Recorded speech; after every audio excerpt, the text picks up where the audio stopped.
Hello viewers, मैं Linux कर रहा था तो मैंने सोचा कि एक रिवीजन लेक्चर लिनक्स का ही बना लेते हैं। तो हम इस लेक्चर में लिनक्स की सिर्फ बेसिक कमांड्स को देखेंगे। तो मैं अपना टर्मिनल ओपन कर लेता हूँ। अब मैंने टर्मिनल ओपन कर लिया तो ये हमें यहाँ पे पाथ शो कर रहा है डेस्कटॉप का। तो हम डेस्कटॉप के अंदर है इस वक्त। ओके, तो मैं यहाँ पे अपनी सबसे पहली बेसिक कमांड लिखूँगा PWD। PWD का मतलब क्या होता है? प्रेजेंट वर्किंग डायरेक्टरी, कि जिस डायरेक्टरी में हम हैं उस डायरेक्टरी का नाम शो कर दो। तो ये हमारी डायरेक्टरी का नाम शो कर रहा है होम पवी डेस्कटॉप। तो हम यहाँ पे डेस्कटॉप पे हैं। उसके बाद हमारी आती है नेक्स्ट कमांड मैन। अब मैन का मतलब होता है यहाँ पे मैनुअल। अगर हमने किसी भी कमांड का मैनुअल खोलना है तो हम पहले लिखेंगे मैन, फिर उस कमांड का नाम PWD। ठीक है, तो यहाँ पे हमारा खुल गया उस कमांड का पूरा मैनुअल। तो यहाँ पे देखो मैनुअल में क्या लिखा हुआ है। PWD का मतलब होता है print name of current working directory. PWD options print all the file name and current working directory. Okay, ये ब्ला ब्ला ब्ला। तो हमें इससे एग्जिट होने के लिए हमें लगता है क्यू एंटर करेंगे तो हम एग्जिट हो गए वहाँ से मैनुअल से। ओके, फिर उसके बाद आता है हमारा LS। अब LS यहाँ पे इसलिए होता है कि हमने अगर चेक करना है कि हमारे इस टाइम जिस फोल्डर में हम हैं वहाँ पे कितनी फाइल वहाँ फोल्डर्स या फाइल्स एग्जिस्ट करती होंगी, उन सबके लिस्ट कर दे नेम। ओके, तो जैसे अभी हम डेस्कटॉप डायरेक्टरी में हैं तो यहाँ पे अगर एंटर हिट करता हूँ तो यहाँ पे हमें शो कर देगा हमारी फाइल्स और फोल्डर्स के नाम। जैसे a.out हो गया, f1.txt हो गया, f2.txt हो गया। यही सारी फाइल्स और फोल्डर यहाँ पे पड़े हुए हैं। ओके, तो ls कमांड का मतलब होता है to show the existing files and folder. Okay, फिर हम नेक्स्ट पढ़ते हैं हमारा। अगर हमने यहाँ पे कोई अपनी तरफ से एक और फाइल क्रिएट करनी है तो उसके लिए लगती है हमारी टच कमांड। टच कमांड होती है हमारी कोई भी अगर हमने फाइल क्रिएट करना है। ओके, जैसे मैंने टच कमांड लिखी, उसके बाद अपना फाइल का नाम लिख दिया file.txt। ओके, तो हमारी यहाँ पे एक फाइल क्रिएट होगी file.txt के नाम से, जैसे यहाँ पे शो हो रही होगी हमें। ठीक है, फिर अगर हमने उस फाइल को मतलब अगर हमें पता है कि जैसे हम इस फाइल को ओपन करते हैं तो ये फाइल पूरी एम्प्टी पड़ी है। ओके, तो हम चाहते हैं हम इसमें अपने टर्मिनल के थ्रू कुछ डेटा फिल करें। तो फिर हम टर्मिनल पे जाते हैं। ठीक है, तो हमें लगती है अगर हमने कुछ भी डेटा फिल करना है तो हमें लगती है कैट कमांड। कैट, फिर ग्रेटर देन साइन, फिर उस फाइल का नाम जिस फाइल में हमने डेटा पुट करना है, file.txt। तो अब हमें यहाँ पे अपने मतलब हम अगर कोई भी डेटा फिल करना चाहते हैं हम यहाँ पे कर सकते हैं। जैसे मैं फिल कर देता हूँ hello you are in file.txt। Okay, तो अब हम चाहते हैं कि हमने अब डेटा फिल कर दिया है तो इसको सेव कर देना। तो सेव होता है हमारा कंट्रोल डी से हमारी फाइल सेव हो जाएगी। ओके, फिर इसके बाद अगर हम उस डेटा को शो करना चाहते हैं कि हमने जो डेटा फिल करा है वो हो चुका है उस फाइल में, तो हम एक फिर कमांड लिखेंगे कैट, फिर उस फाइल का नाम।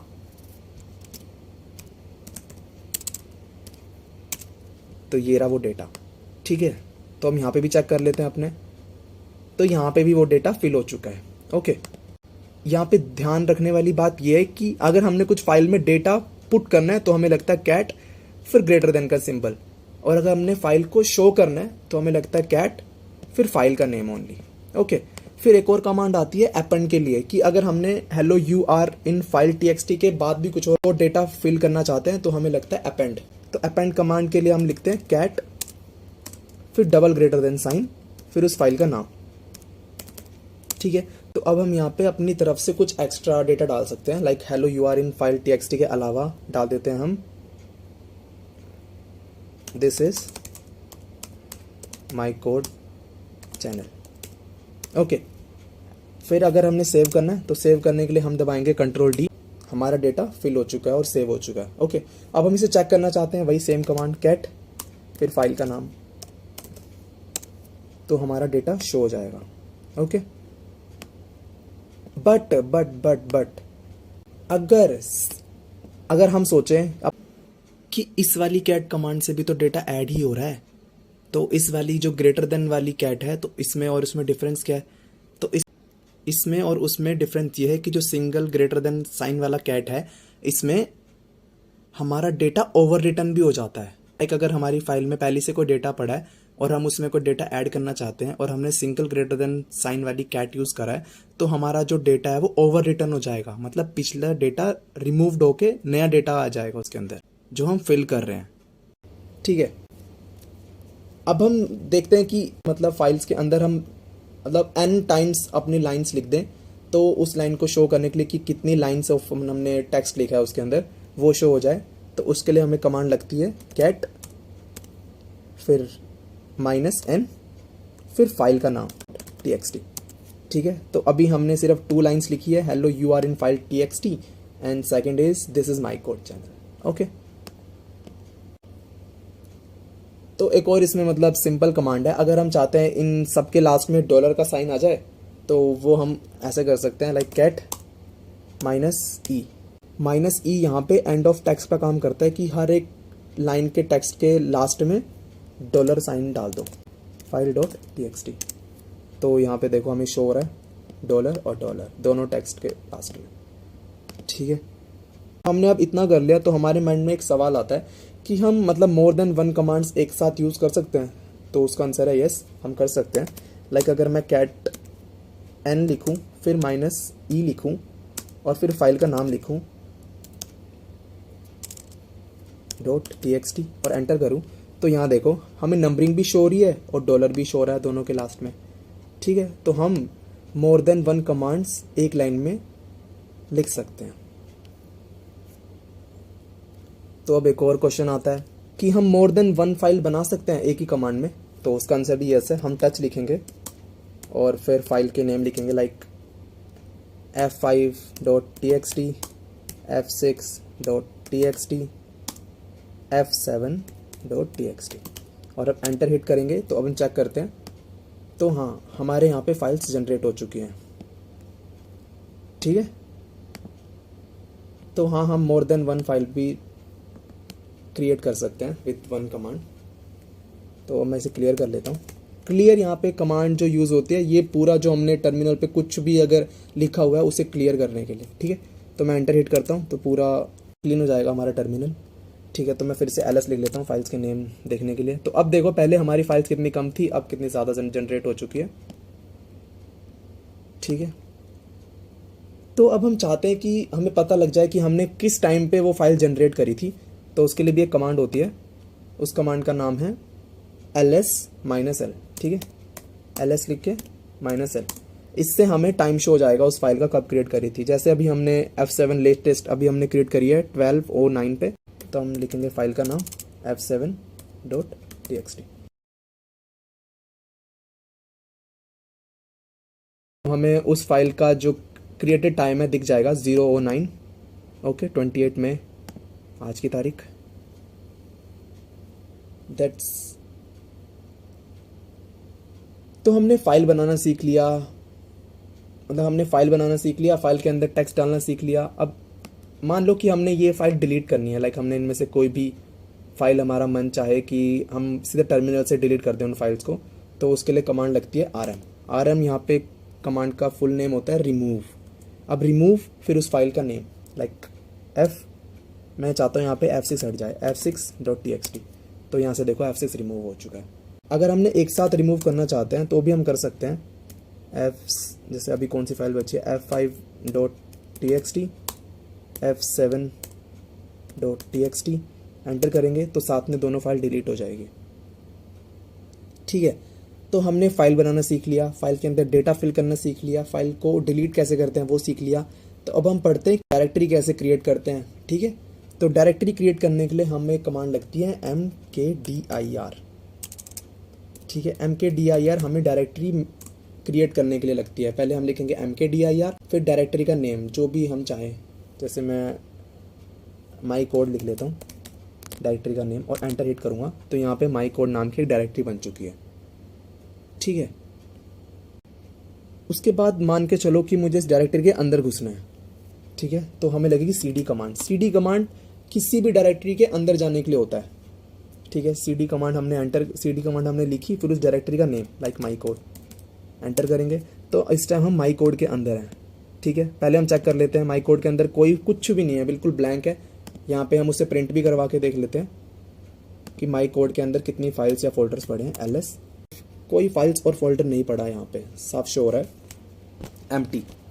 ठीक है, तो अब हम चाहते हैं कि यहाँ पे हम कोई फाइल क्रिएट कर दें। फाइल क्रिएट का अभी तक तो पता ही लग गया होगा कैसे क्रिएट करते हैं, टच, फिर फाइल का name, file new dot txt। ठीक है, तो यहाँ पे देखो ये डेस्कटॉप पे हम, फिर हम माई कोड के अंदर गए और यहाँ पे देखो फाइल क्रिएट हो चुकी है। ठीक है, सिंपल। फिर उसके बाद अगर हमने इस डायरेक्टरी से बाहर निकलना है, डायरेक्टरी से बाहर निकलने के लिए क्या कमांड लगती है, डायरेक्टरी से बाहर निकलने के लिए हमें एक कमांड लगती है cd स्पेस डाल के dot dot. Okay, cd space 2 dots और एंटर। हम यहाँ से डायरेक्टरी के बाहर आ चुके हैं। ठीक है, अगर हम चाहें कि हम डायरेक्टरी के अंदर एक और डायरेक्टरी बना दें, उस डायरेक्टरी के अंदर भी एक और डायरेक्टरी बना दें और वो सिंगल कमांड में हो, तो वो भी हो सकता है। हम लिखेंगे mkdir, फिर पेरेंट, हमें बताना होगा कि पेरेंट कौन सा रहे। ठीक है, -p, फिर पेरेंट रहे हमारा मान लो d1, फिर उसके अंदर एक डायरेक्टरी बन जाए d2, और d2 किसका पेरेंट हो, d3 का, और एंटर हिट करेंगे। तो यहाँ पे देखो हमारी डायरेक्टरी बन चुकी है d1 नाम से। अब हम इसे क्लिक करेंगे तो इसके अंदर भी एक d2 नाम की डायरेक्टरी है और इसके अंदर एक और डायरेक्टरी है d3 नाम की। ठीक है, और अब हम चाहते हैं कि इन डायरेक्टरी के अंदर बारी बारी जाए, तो मैं चाहता हूँ cd d1, तो मैं d1 डायरेक्टरी के अंदर आ गया। और अब मैं चाहता हूँ कि मैं d2 के अंदर जाऊँ, तो मैं cd d2 लिखूँगा, तो मैं d2 के अंदर आ चुका हूँ। ठीक है, तो अगर मैं अब कुछ भी चेंजेस करूँगा तो वो d3 के साथ में हो, क्योंकि ये d2 के अंदर है। तो लाइक मैं अगर यहाँ पे कोई फाइल क्रिएट करता हूँ, टच, और फाइल का hello डॉट txt, कुछ गलत हो गया है, मैं फाइल क्रिएट करता हूँ hello डॉट txt, एंटर करते हैं तो देखो ये d2 के अंदर एक txt नाम की एक फाइल बन चुकी है। ठीक है, तो अब हम चाहते हैं कि अगर हमें कोई डायरेक्टरी पसंद नहीं आ रही है, उसे डिलीट करना चाहते हैं, तो वो डायरेक्टरी को डिलीट करने के लिए कमांड लगती है rmdir, रिमूव डायरेक्टरी।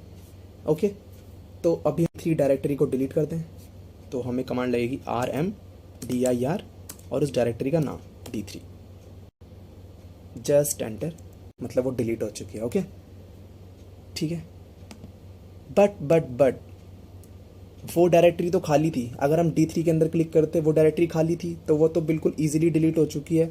बट अगर हम कोई वो डायरेक्टरी डिलीट करना चाहें जिसके अंदर कोई डेटा प्रेजेंट है, वो हम नहीं कर सकते, उसके लिए दूसरी कमांड लगती है। जैसे अभी हम चेक करके देखते हैं,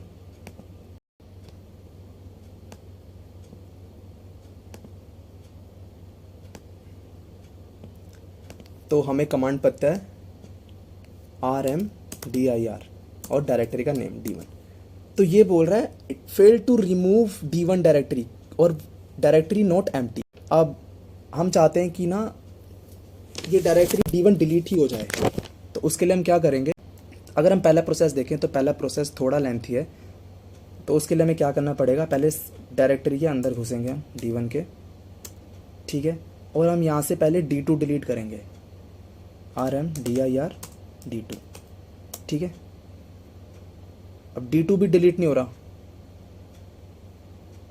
अब d2 क्यों नहीं डिलीट हो रहा, क्योंकि उसके अंदर भी एक फाइल है। पहले चेक कर लेते हैं, इसके d2 के अंदर चलते हैं, d2 और ls, हाँ d2 के अंदर भी एक txt फाइल पड़ी है hello.txt की। सबसे पहले हमें इसे रिमूव करना पड़ेगा। अब txt रिमूव करने के लिए हमारे पे क्या कमांड होती है, rm, फिर उस फाइल का नेम hello.txt। तो यहाँ पे हमारी फाइल डिलीट हो चुकी है। अब हम d2 से बाहर जाते हैं, cd बाहर आ गए, हम d1 पे आ गए। अब हम चेक करते हैं कि यहाँ पे कोई फाइल तो नहीं है। अब यहाँ पे d2 पड़ा है, सबसे पहले हम d2 डिलीट करेंगे, rmdir d2। तो d2 सक्सेसफुली डिलीट हो चुका है। अब हम चेक कर लेते हैं कोई फाइल तो नहीं पड़ी, तो यहाँ पे कोई फाइल नहीं पड़ी है, ठीक है। तो अब हम बाहर आ जाते हैं d1 से भी। तो अब हम बड़े आराम से d1 फाइल डिलीट कर सकते हैं। ये तो अब हम बड़े आराम से d1 डायरेक्टरी डिलीट कर सकते हैं, क्योंकि अभी हो चुकी है एम्प्टी। तो मैं अपनी कमांड लिखूंगा rmdir_d1। तो अब देखते हैं, तो देखो d1 डायरेक्टरी बड़े आराम से रिमूव हो चुका है। ठीक है, तो ये प्रोसेस थोड़ा लेंथी है, इसे हम ज़्यादा यूज़ नहीं करते। तो अगर हम चाहते हैं कि ना डायरेक्टरी चेक, पहले हम एक और डायरेक्टरी बनाते हैं। ये बनाने की ज़रूरत नहीं है, हम हेलो के अंदर ही चलते हैं, cd हेलो।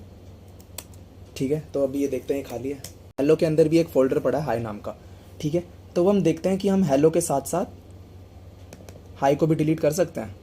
ठीक है, क्योंकि ये देखो दो, हम एक फ़ोल्डर के अंदर जब दूसरा फ़ोल्डर एग्जिस्ट करता है तो हम उसे डायरेक्ट डिलीट नहीं कर सकते, पर हम एक कमांड है उसकी मदद से हम डिलीट कर सकते हैं। ठीक है, उस कमांड का नाम है rm-r और उस डायरेक्टरी का नेम हेलो। तो इससे क्या होगा, पेरेंट डायरेक्टरी डिलीट तो होगी ही होगी, उसके अंदर का जो सारा कंटेंट है वो भी डिलीट हो जाएगा। अगर हम एंटर हिट करते हैं तो देखो कितने इजीली डिलीट हो चुका है। पहली प्रोसेस से सेकंड प्रोसेस ज़्यादा अच्छी है। ठीक है, हमने फ़ाइल क्रिएट करना सीख लिया, फाइल में डेटा कैसे फिल करते हैं वो सीख लिया, फाइल को डिलीट कैसे करते हैं वो सीख लिया। उसके बाद हमने डायरेक्टरी बनाना सीखा, डायरेक्टरी में कुछ फाइल ऐड करना हो वो सीख लिया, डायरेक्टरी के अंदर एंटर होना सीख लिया, डायरेक्टरी को डिलीट करना सीख लिया। ठीक है, सो बस इस वीडियो में इतना ही कवर करते हैं।